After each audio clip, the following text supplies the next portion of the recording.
الحمد لله والصلاة والسلام الأتمان الأكملان على حبيبنا محمد بن عبد الله خير المجاهدين وعلى آله وأصحابه ومن والاه. الإخوة الأبطال الرجال الذين لقنوا العالم دروس الشجاعة والبطولة والشجاع، الذين لسان حالهم يقول نموت نموت ويحيى دين الله عز وجل. الرجال الأشاوس لواء أحرار الجبل الوسطاني في حركة أحرار الشام الإسلامية. هذه الوجوه النيرة المشرقة المتفائلة بالنصر تذهب إلى الاقتحام في قلعة شلف بإذن الله سبحانه وتعالى.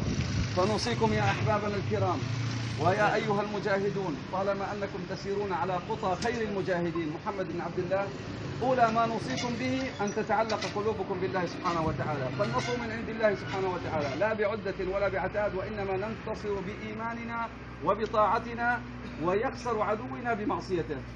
لا تغلبوا عدوكم بكثرة عدة ولا عتاد، وإنما تغلبونهم بطاعتكم لله ومعصية عدوكم لله سبحانه وتعالى.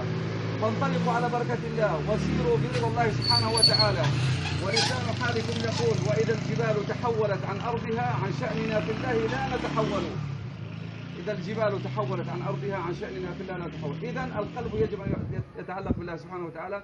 الأمر الآخر يا أحباب الإخلاص في العمل.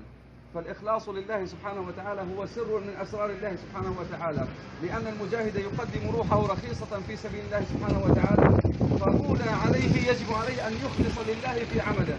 فإن الله عز وجل يعطي بالإخلاص على العمل البسيط، يعطيك عليه الكثير، ويحبط الله سبحانه وتعالى العمل العظيم بالرياء وبعدم الإخلاص. فالله عز وجل يقول وما أمروا إلا ليعبدوا الله مخلصين له الدين.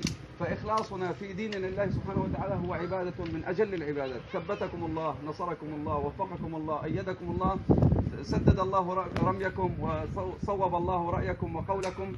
إنه ديننا الإسلام ينبوع البطولة، ديننا بدر أنار في الليالي، ديننا الفاروق عنوان الرجولة، ديننا الخنساء